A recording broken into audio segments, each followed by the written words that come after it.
this. It is the near future. Amid an increasingly acute crisis on planet Earth, not sure what you're talking about, a crack team of technologists finalizes a daring plan to start a new chapter of humanity. Along with 1,000 specially selected people, they will travel far beyond the solar system to the planet next one. There, they will establish a permanent base, a new society, a new home for human beings. Douglas Rushkoff, thanks to your outstanding achievements in the fields of studying humans in the digital age, you have been chosen to be among the first 1,000 pioneers to travel to next one. But before you undertake your journey, you must answer 5 questions. Let's see question 1.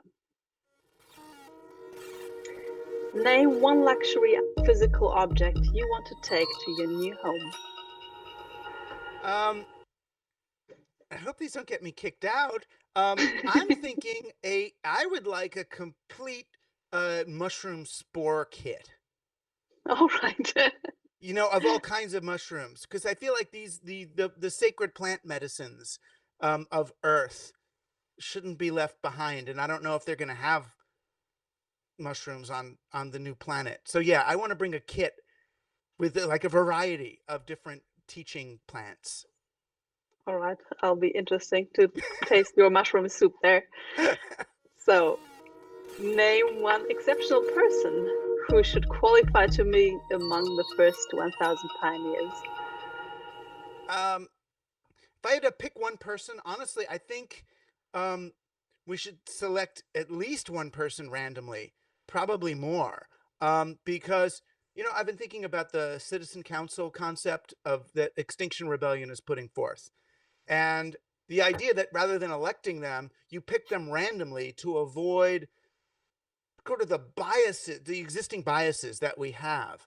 And I feel like unless we pick a couple of people randomly, we're going to end up without crucial things. We're going to have just some rich white dudes selecting who comes based on some great system they came up with. But those systems always leave something out. So I want a random person generator to pick my person.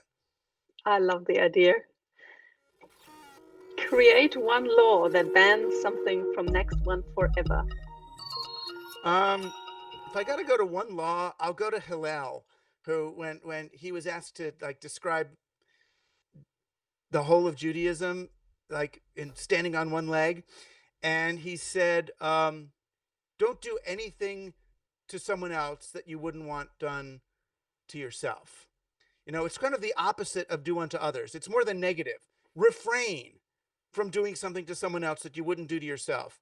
And that would be my single starting point.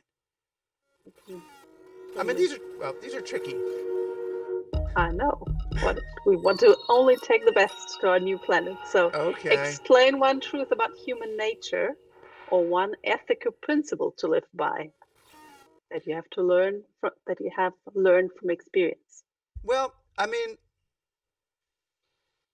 I would say that what we have to learn is that in some ways is the folly of this thought experiment.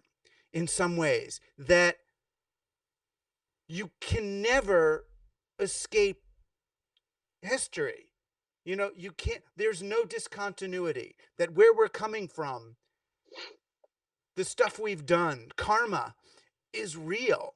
That in the West, we really like to believe that there's some way to start over, that we'll come to America, we'll go to California, we'll start. I mean, these guys want to start artificial islands in the middle of the ocean, and then it'll be perfect.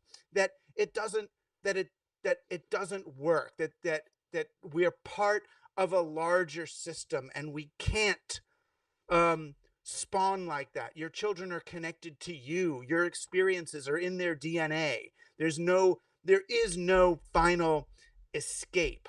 And I guess that's the truth about human nature, that you can't do anything new under the sun, that all we do is recycle the ideas of the past, the ideas of the gods, that you're part of a continuity.